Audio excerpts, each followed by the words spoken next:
देखिए, तो हम लोग जो कल कल क्या क्लास किए थे, कल क्या चीज का फिजिक्स में हम लोग प्रतिबिंब पढ़े थे। नोट्स बना रहे हो सब लोग? ठीक है, तो देखिए शुरुआत करते हैं। और थोड़ा पहले अवल कीजिए। 8:15 क्लास से 15 मिनट एक्स्ट्रा टाइमिंग इसलिए दिया गया है कि आप लोग टाइम पे आ जाए। अब 8:15 में भी आप लोग 8:20 और 25 में आइएगा तो हम पढ़ाए कब? तो हम कब पढ़ाए? क्वेश्चन ये है कि हम कब पढ़ाए, किस टाइम पे? कौन टीचर आपको छोड़ रहा है 15 में? तो वहां आप बोलिए कि आप पहले छोड़े। आप हम कब पढ़ाए बताइए। आप 8:15 में छूटिएगा, आप आइएगा तो हम कब पढ़ाए? मेरा भी टाइम होना चाहिए ना पढ़ाने का। आपको 9 बजे छोड़ना भी है क्योंकि दूसरे क्लास भी जाना है। और आप मेरे पास 8:30 में आइएगा तो हम क्या पढ़ाए? तो आप टाइम पे आवल कीजिए सब लोग। और 1-2 दिन हम वार्न कर रहे हैं, फिर हम एंट्री बंद कर देंगे। चलिए शांत रहिए। तो हम लोग जो टॉपिक्स पढ़े थे कल, ठीक है, वो पढ़े थे प्रतिबिंब के बारे में, है ना? इंग्लिश में उसको इमेज बोलते हैं, जिसका दो भाग था, वास्तविक प्रतिबिंब और काल्पनिक प्रतिबिंब। अब हम लोग उसके आगे का पार्ट पढ़ेंगे, है ना? तो चलो ध्यान देते हैं। तो देखिए, आज का जो अगला टॉपिक है वो है गोलीय दर्पण। गोलीय दर्पण से संबंधित, शॉर्ट में से संबंधी हाइफन दे के लिख दिया है। तो गोलीय दर्पण से संबंधित कुछ परिभाषाएं, मतलब कुछ टॉपिक है, कुछ डिफिनीशन है जो गोलीय दर्पण से संबंधित है। आपने दर्पण तो पढ़ लिया, लेकिन उसमें दर्पण में और भी बहुत सारे चीजें हैं जो आपको पढ़ना है, ठीक है? तो उन सब चीजों पे हम लोग विचार करेंगे कि वो क्या है। तो चलो हम लोग ध्यान देते हैं, ठीक है? सबसे पहले आप हम एक गेंद ले लेते हैं पहले, ठीक है? ये गेंद है, ठीक। अब बताओ, ये इसका जो आकृति है वो गोलाकार है, गोलाकार आकृति का है। तो इस आकृति का एक केंद्र होगा कि नहीं? हर गोले का एक केंद्र होता है। तो इसकी भी बीच में कहीं अंदर में केंद्र रहेगी, होगी ना केंद्र? तो हम उस केंद्र पे विचार कर रहे हैं। किस पे विचार कर रहे हैं? उस केंद्र पे। तो आप एक बात बताओ कि मैथ्स में आप जब रचना का चैप्टर पढ़ते थे, कंस्ट्रक्शन का, तो कॉम्पास वगैरह आप यूज किया करते थे। आप कॉम्पास में पेंसिल लगाते थे और ऐसे करके एक पॉइंटर रखते थे कॉम्पास का और ऐसे पेंसिल को घुमा देते थे, है ना? तो वो आपका ड्रॉ हो जाता था। वृत्त, वृत्त भी उसको ड्रॉ कर सकते हैं। और गोलाकार भी उसी तरह से हम लोग ड्रॉ करते थे, क्योंकि पिक्चर 2D बनाते थे, 3D बनाते नहीं है। तो केंद्र होता है वहां पे। उस केंद्र को मैथ्स में हम लोग ज्यामितीय केंद्र बोलते हैं। क्या बोलते हैं? ज्यामितीय केंद्र। मैथ्स में उस केंद्र को क्या बोलते हैं? ज्यामितीय केंद्र, यानी ज्योमेट्रिकल सेंटर। क्योंकि रचना का चैप्टर भी ज्यामिति का ही टॉपिक है ना? ज्योमेट्री, ज्यामिति में ही सब चीज पढ़ना था। तो उस केंद्र को ज्यामितीय केंद्र बोला जाता है। समझे यहां तक? दूसरी बात समझे, तो आपने लास्ट क्लास में पढ़ा था कि दर्पण जो होता है, गोलीय दर्पण, वो एक खोखला गोले से बनता है। यानी गोलाकार कांच का टुकड़ा होता है ना? एक खोखला गोलाकार कांच है, उसी को काट करके टुकड़ा बना के हम लोग अवतल दर्पण और उत्तल दर्पण का निर्माण करते हैं। यानी गोलीय दर्पण का निर्माण गोलीय आकृति से होता है। तो जब गोले का केंद्र होता है तो उस गोलीय आकृति की भी केंद्र होगी कि नहीं? लेकिन मैथ्स में उस केंद्र को हम लोग क्या बोलते हैं? केंद्र, ज्यामितीय केंद्र बोलते हैं। फिजिक्स में भी वो ज्यामितीय केंद्र बोल सकते हैं, लेकिन सिर्फ दर्पण के केस में उसी ज्यामितीय केंद्र का हम एक नया नाम रख देंगे, ठीक है? और उसका नाम रखेंगे वक्रता केंद्र। क्या नाम रखेंगे? यानी वो केंद्र ही है, लेकिन यहां पे उसका नाम हम ज्यामितीय केंद्र से बदल के वक्रता केंद्र कर देंगे, ठीक? तो अब बात यह हुआ कि दर्पण जिस गोले का भाग है, यानी दर्पण एक गोले से निकला है, तो दर्पण जिस गोले का भाग है उसके ज्यामितीय केंद्र को ही वक्रता केंद्र कहते हैं। उसके ज्यामितीय केंद्र को ही क्या कहते हैं? यानी जो उसका ज्यामितीय, उस गोले का जो ज्यामितीय केंद्र है, वही इस दर्पण के लिए वक्रता केंद्र बने, जिसको इंग्लिश में हम लोग सेंटर ऑफ कर्वेचर बोलते हैं। क्या बोलते हैं? तो सेंटर का स्टार्टिंग स्पेलिंग जो है वो क्या से स्टार्ट होता है? सी से। तो सेंटर ऑफ कर्वेचर, तो इसीलिए हम इसको सी से इंडिकेट करेंगे, कैपिटल सी से, क्योंकि इसका नाम वक्रता केंद्र है। इंग्लिश में सेंटर ऑफ कर्वेचर बोलते हैं। तो डिफिनीशन क्या है कि दर्पण जिस गोले का भाग है, क्या, उसके ज्यामितीय केंद्र को दर्पण का वक्रता केंद्र कहते हैं। उसके ज्यामितीय केंद्र को। तो देखिए, गोलीय दर्पण जिस गोले का भाग होता है, उस गोले के केंद्र को, अब यहाँ केंद्र को और बेहतर लिख दे, यहाँ पे छोड़ा है, लेकिन हम यहाँ पे लिख देते हैं केंद्र के पहले आप ज्यामितीय भी लगा दीजिएगा। गोले के ज्यामितीय केंद्र को, ठीक है ना, गोलीय दर्पण का क्या कहेंगे? वक्रता केंद्र। क्लियर है? और इसे इसे सी से सूचित करते हैं, कैपिटल सी से। इसे सी से सूचित करते हैं। क्लियर है बात? डायग्राम पे भी फिगर पे भी समझाते हैं। तो इसके एक गोले का केंद्र होगा और उसी केंद्र को हम लोग क्या बोलेंगे? ज्यामितीय केंद्र। कोई प्रॉब्लम नहीं। अच्छा एक बात बताओ, मान लो हमने दर्पण बना लिया, दर्पण होगा, ठीक है, सपोज एक हम वापस फिर से वो दर्पण निकाल लेते हैं अपना, ठीक है। पकड़ना जरा। देखिए ये दर्पण है, ये हमने उत्तल दर्पण ले लिया, अवतल भी कोई भी एक ले सकते हैं, ठीक है। तो ये एक गोल ऐसे टुकड़ा, किसी गोल टुकड़े का बना था, उसकी जो केंद्र थी, केंद्र वो उसकी वक्ता केंद्र थी। तो इधर कहीं उसका वक्ता केंद्र रहा होगा और दूर भी हो सकता है। अच्छा अब एक बात बताओ, जैसे ये हमारे पास पेन है, इस पेन की मान लो लेंथ है 20 सेंटीमीटर, कितना? 20 सेंटीमीटर। तो इसको हम बराबर बराबर भाग में बांटना चाहते हैं, तो कितना कितना सेंटीमीटर में बांटेंगे? 10 10। तो कोई ना कोई एक मध्य बिंदु होगा ना बीच में, जो इसको बराबर बराबर भाग में बांट दे। तो इस दर्पण का भी, ये जो दर्पण तुमको दिख रहा है, इस दर्पण का कोई ना कोई एक मध्य बिंदु होगा, होगा ना एक दर्पण का मध्य बिंदु, ठीक है। अगर हम ऐसे साइड से देखें, साइड से, जैसे तुमको साइड से दिखा दे रहे हो, जैसे दर्पण हम लोग ऐसे साइड से बनाते हैं, ठीक है ना, तो इस दर्पण का एक कोई मध्य बिंदु होगा, मध्य बिंदु होगा ना, वो क्या होगा? मध्य बिंदु। अगर तुम फ्रंट से देखो, फ्रंट व्यू, तो तुमको बीच में एक यहाँ केंद्र दिखाई देगा, यही ना बीच का केंद्र होगा, बीच का केंद्र ऐसे। लेकिन तुम अगर ऐसे साइड से बना दोगे तो ई केंद्र तो तुमको थोड़े दिखाई देगा, तो इस केंद्र को तुम यहां बनाओगे, मतलब यहां से यहां मान लो दर्पण है, ठीक है, ये तुमको दिख रहा है, तो इसका एक कोई मध्य बिंदु होगा ना, तो तुम यहाँ, तो अगर हम फ्रंट व्यू से देखें, फ्रंट व्यू से, तो तुम्हारा ध्रुव यहाँ बीच में है। एक टॉपिक है जिसका नाम है ध्रुव, यहाँ एक ध्रुव है, मतलब दर्पण का, गोलीय दर्पण का जो मध्य बिंदु है ना, गोलीय दर्पण का मध्य बिंदु, उसको दर्पण का ध्रुव बोलेंगे। तो गोलीय दर्पण का ये मध्य बिंदु हो गया, चारों तरफ से ही बीच में हो गया, तो ये उसका ध्रुव है। अच्छा ये वक्रता केंद्र नहीं है, ये तो एक गोला रहा होगा, उस गोले का जो केंद्र था, तो ये गोला ऐसे रहा होगा, ऐसे, और उसका जो केंद्र रहा होगा वो वक्रता केंद्र है, और उसको हम काट के अब एक दर्पण बनाए, तो अब इस दर्पण का कोई एक मध्य बिंदु रहा होगा, ठीक है ना, जहां से ये दो बराबर बराबर भाग में बटेगा, वो मध्य बिंदु दर्पण का क्या कहलाएगा? ध्रुव। अगर ऐसे ये फ्रंट व्यू हो गया, साइड व्यू से देखोगे तो इधर कहीं होगा, तो ये तुम्हारा ध्रुव है। समझ गए? तो देखिए यहाँ पे लिखा भी हुआ है कि गोलीय सतह की परावर्तक सतह के मध्य बिंदु को दर्पण का क्या कहते हैं? ध्रुव। तो ये परावर्तक सतह है और ये सिल्वर्ड, कलर किया हुआ सतह है ना, तो ये जो परावर्तक सतह है जहां से प्रकाश परावर्तित होगा, इसी का जो मध्य बिंदु है वो क्या कहलाएगा? दर्पण का ध्रुव। और इंग्लिश में इसको पोल बोलते हैं, इसीलिए हम इसको पी से सूचित करेंगे, ठीक है, क्या से? तो इसे पी से सूचित किया जाता है, पी से सूचित किया जाता है, कोई दिक्कत नहीं।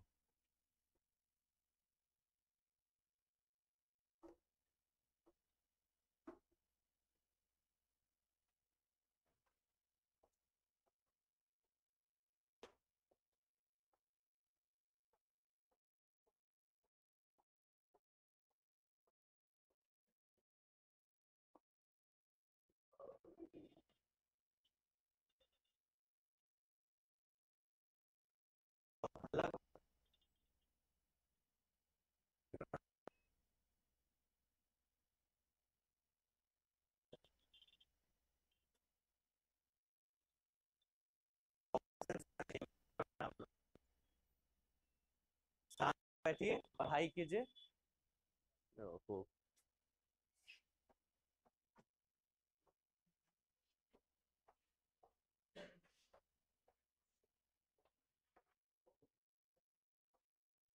तो इसे पी से सूचित किया जाता है, समझ गए ये सारा? हाँ, तो अब इसका हम लोग फिगर ड्रॉ कर लेते हैं, ठीक है, उसके बाद फिर आगे देखते हैं टॉपिक, ध्यान दीजिएगा, ठीक है। एक काम करते हैं, फिगर्स डालते हैं यहाँ।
तो देखिए फिगर थोड़ा आसानी से बन गया।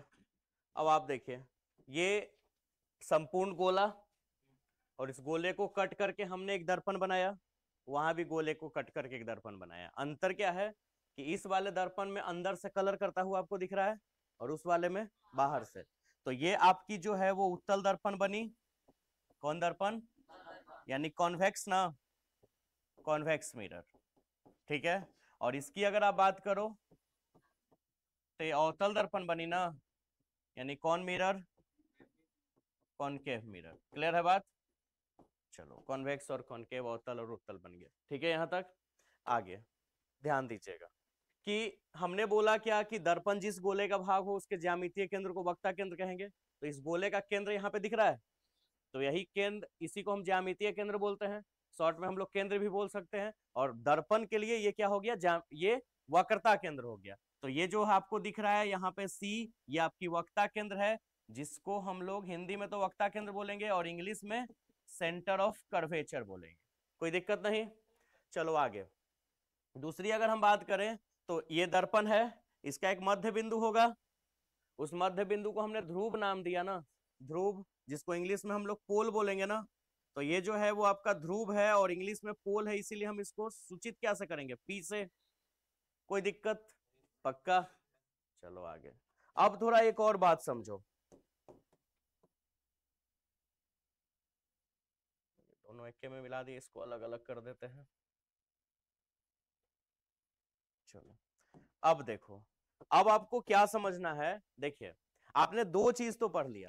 क्या क्या? एक तो इसका कहीं यहां पे वक्रता केंद्र था और इसमें यहां ध्रुव है। ठीक है।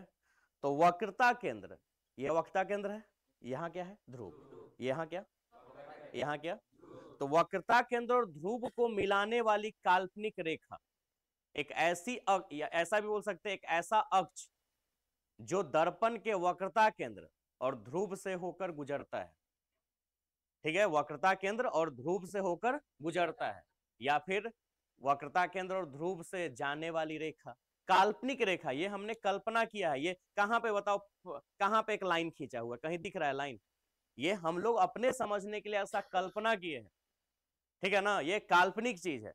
तो ये आपकी प्रधान अक्ष हो गई, प्रधान अक्ष या मुख्य अक्ष, यानी दर्पण के वक्रता केंद्र और ध्रुव से जाने वाली रेखा। बहुत लेट आया तू सब, जाम लगा हुआ था, चौराहा।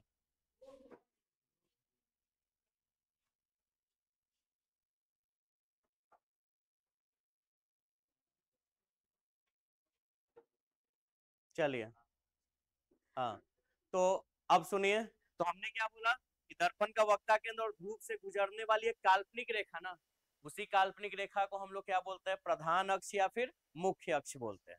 प्रधान अक्ष या फिर, तो ये जो प्रिंसिपल एक्सिस है इसको हम लोग हिंदी में प्रधान अक्ष बोलेंगे या फिर मुख्य अक्ष बोलेंगे। तो ये दोनों दर्पण के लिए हो जाएगा ना।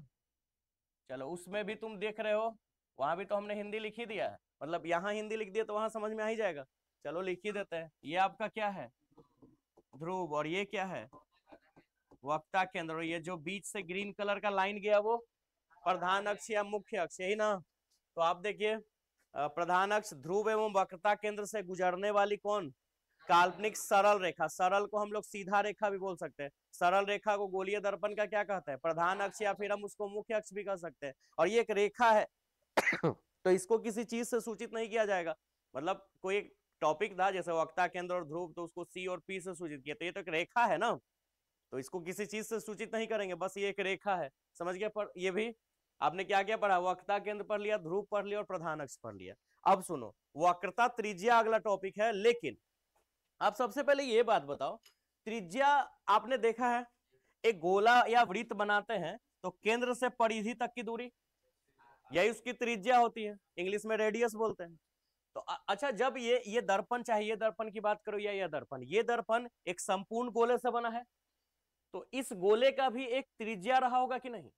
तो अगर इस गोले की त्रिज्या रहा होगा तो दर्पण के लिए उसी त्रिज्या को हम लोग वक्रता त्रिज्या कह देंगे, क्योंकि यहाँ पे केंद्र ना बोल के वक्रता केंद्र बोलते हैं ना। तो बताओ, ये वाली जो दूर, ये एक त्रिज्या है कि नहीं इस गोले के लिए?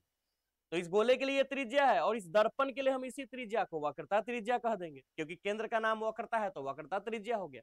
तो आपको सिर्फ इस चीज पे बात नहीं करना, अब हम आपको बताते हैं हर चीज का दूरी ध्रुव से मापना है।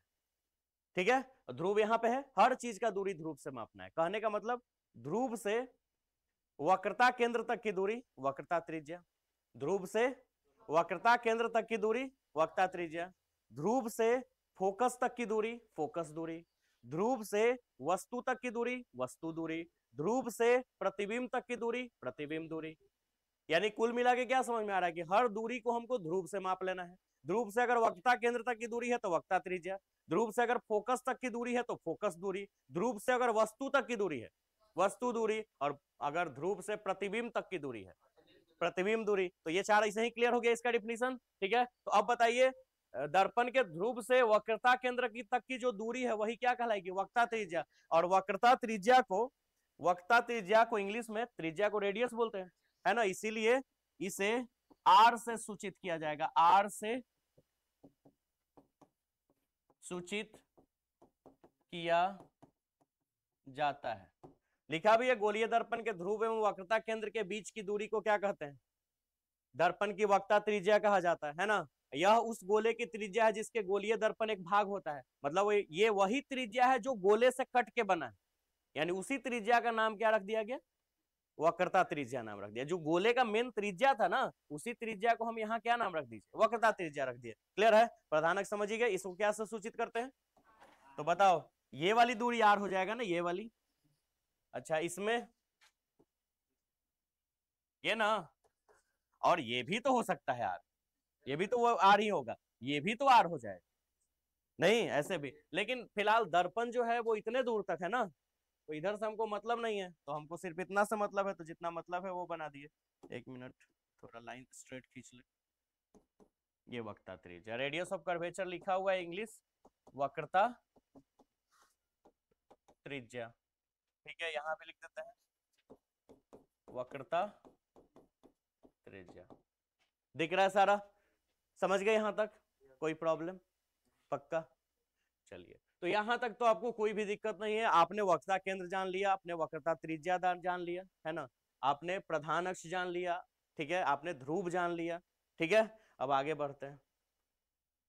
अब देखिए, अब का अगला जो टॉपिक पढ़ना है वो है फोकस। क्या पढ़ना है, अब फोकस क्या है। अभी आपने प्रधान अक्ष पढ़ लिया, मान लो ये दर्पण है और इसमें आपने ऐसे प्रधान अक्ष बना दिया, सेंटर से बन गया प्रधान अक्ष। तो प्रधान अक्ष के समानांतर में प्रकाश का किरण ले आना है, समानांतर। आपने प्रकाश की किरण का 3 भाग पढ़ाए थे, समानांतर, अपसरित और अभिसरित पढ़ाए थे, याद अभी हाल फिलहाल में ही पढ़ाए थे। तो मान लो ये प्रधान अक्ष है और इस प्रधान अक्ष के समानांतर में प्रकाश का किरण ले, एकदम समानांतर, समानांतर समझ रहे हो ना, बीच की दूरी बराबर, ऐसे यहां से भी ढेर सारा 4 5 को 10 को 20 को जय को ले आना, 100 को 1 आध करोड़, लेकिन उतना लाइन बनाना पॉसिबल है तो 1 2 को ले लेते हैं। तो प्रधान अक्ष के समानांतर प्रकाश की किरण अगर कोई आ रहा, ठीक है, तो वो दर्पण पे आपतित होगा और टकराने के बाद दर्पण से परावर्तित हो जाएगा ना। तो ऐसा देखा गया प्रयोग में कि जब भी प्रधान अक्ष के समानांतर में प्रकाश की किरण दर्पण पे आपतित हुआ तो दर्पण से परावर्तन के बाद वो एक बिंदु पे जाके मिल रहा है, अभिसरित हो जा रहा है, एक बिंदु पे अभिसरित हो रहा है या अभिसरित होते हुए प्रतीत होता है। मतलब ऐसा लग रहा था कि ऐसे गया, मतलब प्रधान अक्ष के समानांतर ऐसे गया, टकराया और टकराने के बाद जब वहां से चला तो आके एक बिंदु पे मिला, वो भी प्रधान अक्ष के एक बिंदु पे। कहां पे, मतलब प्रधान अक्ष, ये प्रधान अक्ष बीच में है, मान लो उसके समानांतर ऐसे प्रकाश का किरण गया, इससे टकराया और टकरा के वो प्रधान अक्ष के ही किसी एक बिंदु पे आया। दूसरा प्रकाश का किरण भी समानांतर गया, टकराया और टकरा के वही बिंदु पे आया, फिर ऐसे गया टकरा के वही, मतलब जितना भी प्रकाश की किरण था, लेकिन बस कंडीशन की वो प्रधान अक्ष के समानांतर होना चाहिए। वो परावर्तन हुआ दर्पण से और परावर्तन होकर सब एक ही जगह जाके गिरा, एक बिंदु पे मिला। ठीक है, और एक दर्पण में मिला और एक दर्पण में लगा कि मिल रहा है, प्रतीत हुआ ऐसा।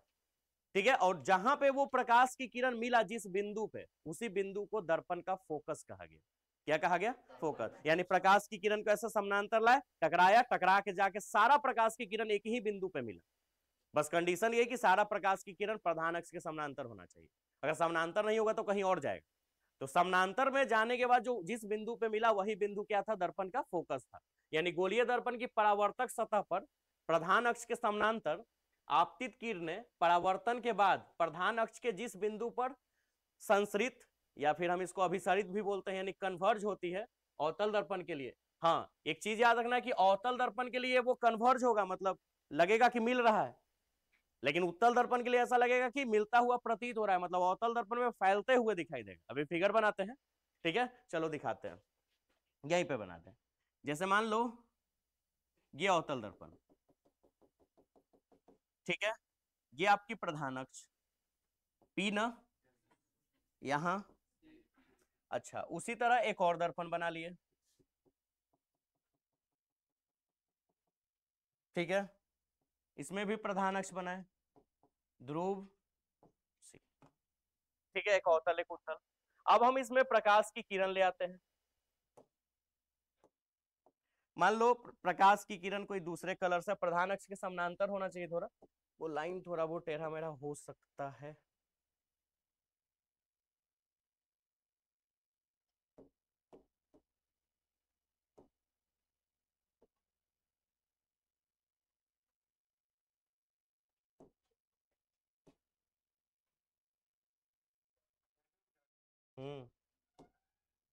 आजा, इतना लेट, तुम्हारा भी जाम था क्या? ट्रेन लेट था, पूरा तंग किया हुआ है दुनिया हमनी के, नहीं लो कोई बात नहीं। देखिए, तो ये आपका प्रधान अक्ष बीच में रेड वाला, और ये आपकी प्रकाश की किरण है ना, ये आपकी क्या है?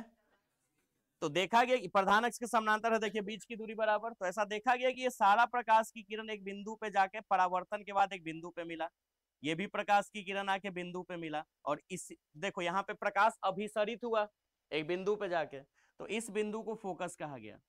और अभिसरित ना होकर अपसरित भी हो सकता है, ठीक है, और वो उत्तल दर्पण में होगा। कैसे?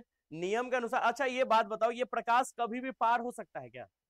इसमें प्रकाश आर पार जाएगा, प्रकाश तो टकरा के वापस आएगा ना, लेकिन इसका इसका सेंटर ऑफ कर्वेचर तो इधर है, वक्ता के अंदर, तो ये प्रकाश का किरण पार तो नहीं हुआ, लेकिन ऐसे चला गया, और ऐसा एहसास हुआ कि प्रकाश, एक मिनट थोड़ा तिरछा हो रहा है, प्रकाश यहां से आ रहा है, ठीक है। जैसे कि अगर सपोज मान लो कि, एक बात बताते हैं,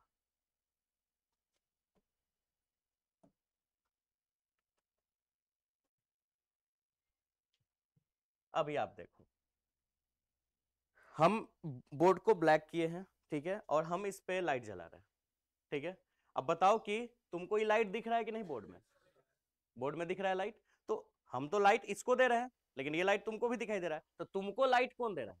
बोर्ड के अंदर। हम, मेरा मोबाइल तो तुमको लाइट थोड़े दे रहा है, बोर्ड दे रहा है ना तुमको लाइट, है ना। ये प्राइमरी सोर्स हो गया, वो सेकेंडरी, यहां से टकरा के फिर तुम्हारे आंख में जा रहा है, ऐसा हो रहा है कि नहीं? तो ऐसा फील हो रहा है ना कि अंदर से आ रहा है लाइट, ऐसी ना आपको फील हो रहा है कि अंदर से लाइट आ रहा है, ठीक है। तो यही चीज आप यहां पे देखो कि यहां पे ये कि ये प्रकाश की किरण पार तो नहीं होगा, प्रकाश ऐसे चल जाएगा, लेकिन एहसास होगा कि अंदर से प्रकाश आ रहा है, जैसे इसमें दिखाई दे रहा था, ऐसा एहसास होगा। इसमें भी प्रकाश इधर चला जाएगा और ऐसा एहसास होगा कि यहां से आ रहा है। तो यहाँ पे देखो, प्रकाश टकराने के बाद एक बिंदु पे अभिसरित हो गया, यहाँ पे प्रकाश टकरा के फैल गया ना, यहाँ पे प्रकाश टकरा के क्या हो गया?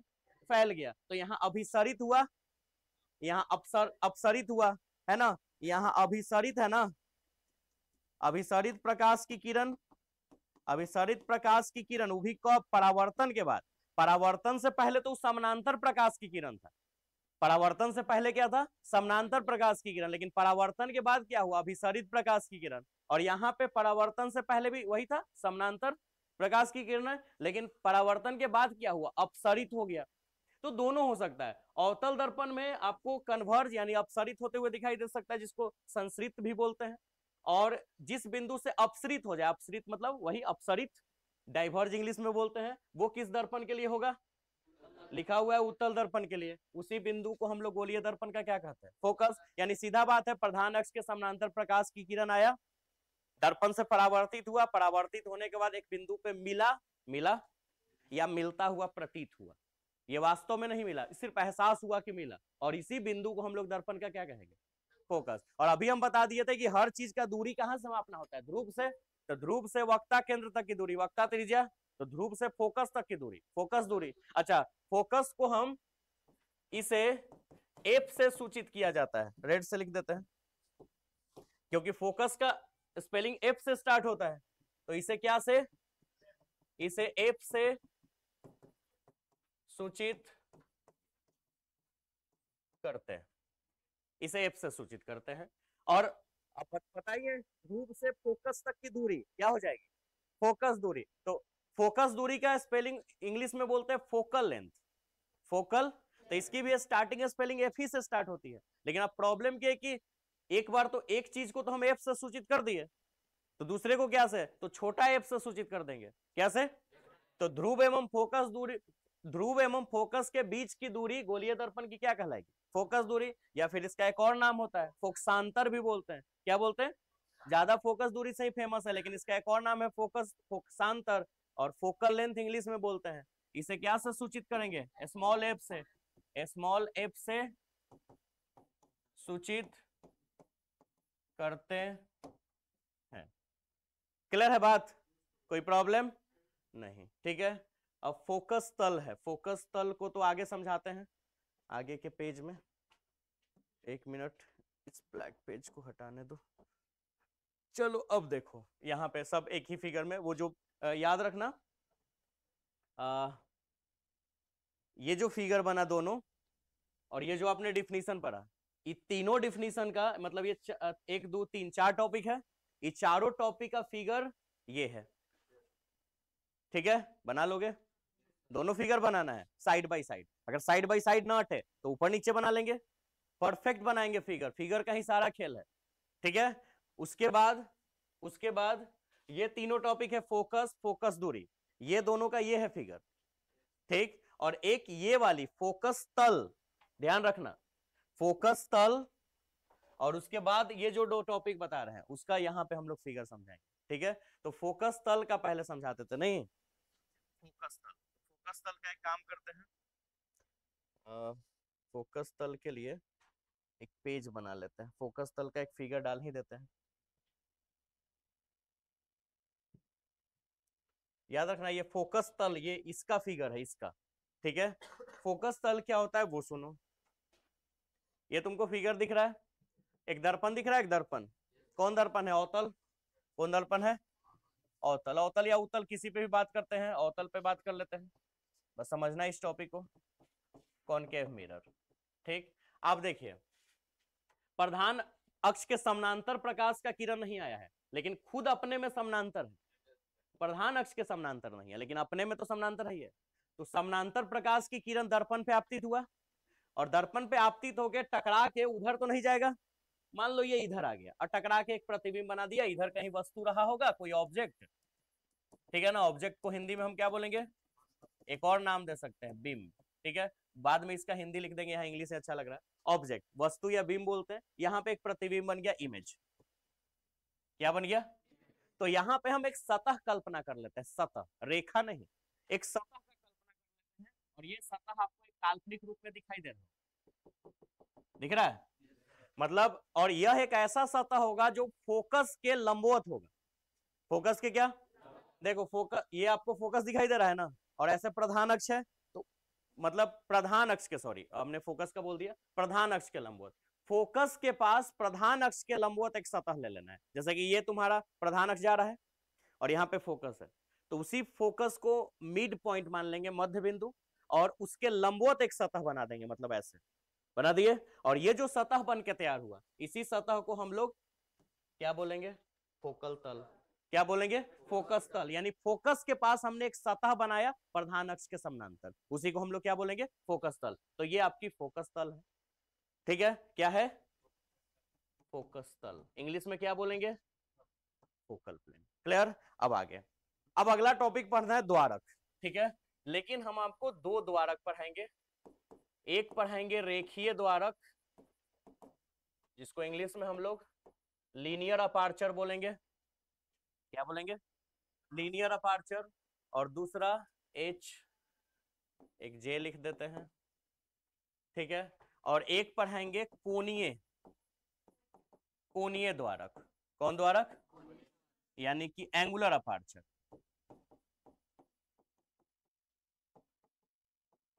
समझ गए क्या कौन अपर्चर? समझते हैं ये क्या है, पहले हम एक फिगर डाल देते हैं। क्या था?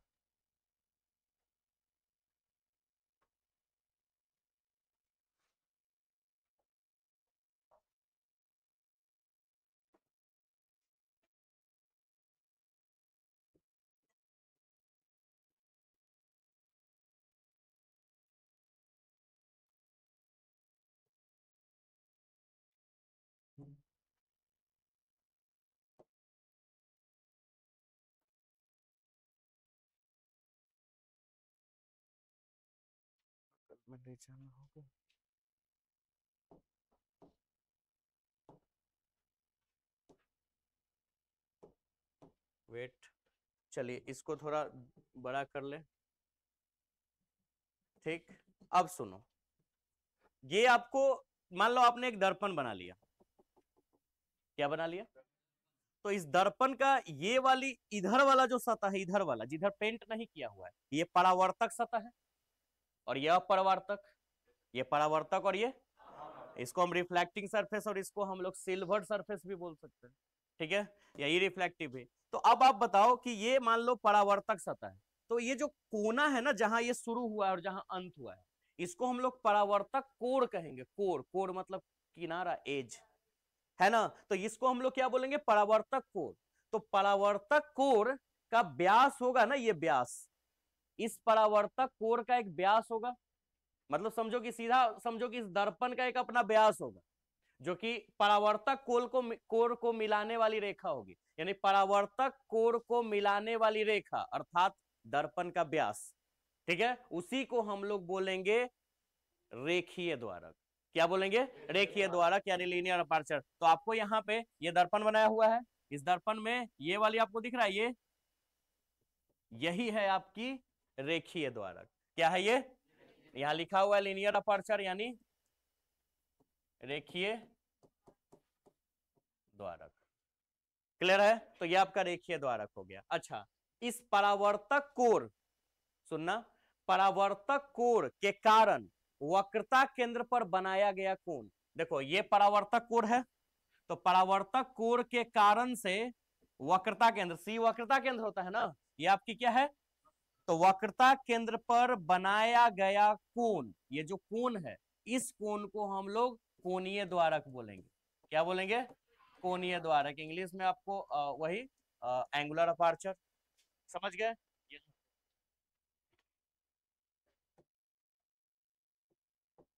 अपर्चर तो कोणीय द्वारक। तो आप देखिए द्वारक क्या है? गोलीय दर्पण के परावर्तक पृष्ठ का कोण, है ना, कोण मतलब किनारा, से बनने वाले वृत्त के व्यास, जो व्यास बना को गोलीय दर्पण का क्या कहते हैं? द्वारक।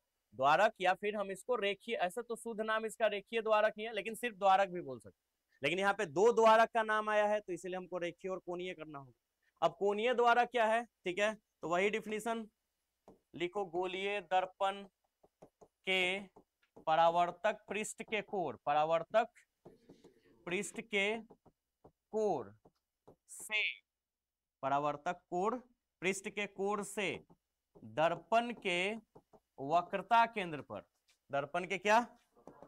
दर्पण के वक्रता केंद्र पर क्या बनाया, बना, एक मिनट, गोलीय दर्पण के परावर्तक पृष्ठ के कोण से दर्पण के वक्रता केंद्र पर, यहाँ द्वारा लिख देते हैं, ठीक है। तो गोलीय दर्पण के परावर्तक पृष्ठ के कोण द्वारा दर्पण के वक्रता केंद्र पर बना कोण, या अंतरित कोण लिखो तो ज्यादा शुद्ध लग रहा है, अंतरित कोण को क्या कहते हैं? दर्पण का कोणीय द्वारक बोल सकते हैं। कोणीय द्वारक यानी एंगुलर अपर्चर, कोणीय द्वारक कहते हैं। ये आपका कोणीय द्वारक हो गया, कोई दिक्कत नहीं, समझ में आया? कोणीय द्वारक फिगर आप देख लीजिए, नहीं था ना? ये सब तो आपको पता ही, ये ध्रुव है, ये वक्ता केंद्र है, ये फोकस है, ये सब तो आपको पता ही है। ये क्या हुआ? कोण द्वारक। और ये क्या हुआ?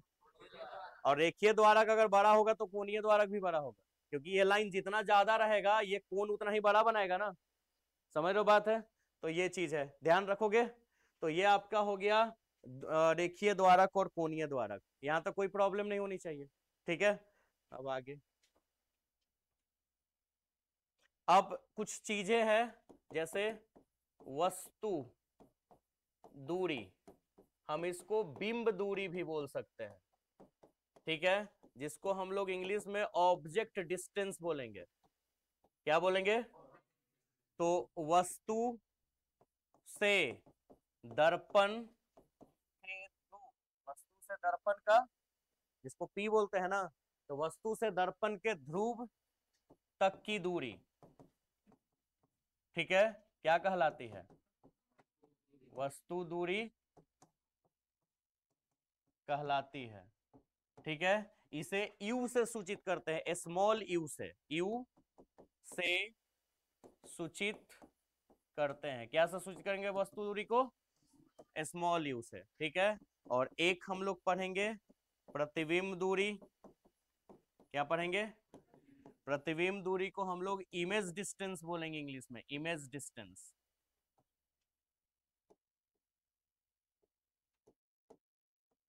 ठीक है, इमेज डिस्टेंस। अब प्रतिबिंब दूरी क्या हुआ? वही सेम ही ये वाली डिफिनीशन लिखेंगे, थोड़ा सा इसमें चेंज करेंगे बस हल्का सा। ठीक है, वस्तु से के जगह पर हम क्या लिख दें? प्रतिबिंब से दर्पण के ध्रुव तक की दूरी क्या कहलाएगी? प्रतिबिंब दूरी। ठीक है, और इसे यू से नहीं, क्या से? भी से सूचित करते हैं, स्मॉल यू स्मॉल भी। तो सबको सूचित भी क्या से करते हैं, ये भी आपको पता चल गया। कहां पे दर्पण का ध्रुव होता है, फोकस होता है, वो आप सबको पता चल गया। तो आप बताइए, एक मिनट, फिगर आजा। अब बताओ इसमें से वक्रता केंद्र कहां पे है? सी के, सी ना। ध्रुव कौन है? और प्रधान अक्ष? प्रधान अक्ष आर है। कौन सा? ध्रुव और वक्ता केंद्र की दूरी। अच्छा, अच्छा, ये ध्रुव और केंद्र की दूरी मुख्य अक्ष है नहीं? पूरा है। कौन सा है प्रधान अक्ष? ध्रुव, ध्रुव और वक्रता केंद्र से गुजरने वाली रेखा, तो पूरा रेखा ना, ये पूरा का पूरा रेखा प्रधान अक्ष है ना। चलो, और ध्रुव और वक्ता केंद्र के बीच की दूरी तो वक्ता त्रिज्या है, जिसको आर से सूचित करेंगे, है ना। अच्छा बताओ, इसमें इसमें कौन, इसमें रेखीय द्वारा कौन होगा? वो किनारा जो है उससे इसको ऐसे मिला देंगे, ये है ना रेखीय द्वारा है। अच्छा, कोणीय द्वारा कौन होगा? यहां से इसको मिलाएंगे और इसको मिलाएंगे, तो ये जो कोण बनेगा वो ना। समझ रहे हो ये सब बात? इसमें भी उसी तरह से समझ सकते हो। ठीक है, अच्छा, इसमें भी अगर बात करोगे तो वही, ये वाली जो हो गया कोणीय द्वारक, और ये वाली रेखीय द्वारक, है ना। तो ऐसे आप ये सब द्वारक के बारे में समझ गए। तो ये है आज का टॉपिक। टॉपिक अच्छा खासा ज्यादा है, आप उतारेंगे तो आपको समझ में आ जाएगा। 6-7 पेज आर्ट का टॉपिक कम नहीं होगा, और ऊपर से फिगर भी है, तो फिगर को आपको बहुत ध्यान से बनाना होगा, है ना। समझ गए बात? तो ये आपका टॉपिक है, और थोड़ा ये जो टॉपिक सब है वो लाइव क्लासेस भी जाएगा, तो थोड़ा ऑनलाइन वाले बच्चे को भी टाइम दे देते हैं स्क्रीनशॉट लेने का।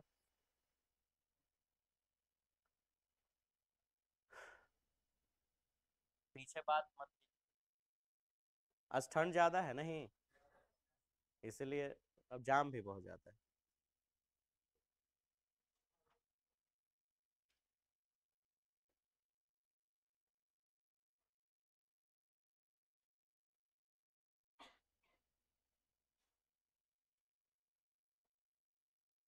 यहीं तक है ना टॉपिक फिलहाल। तो आया मजा?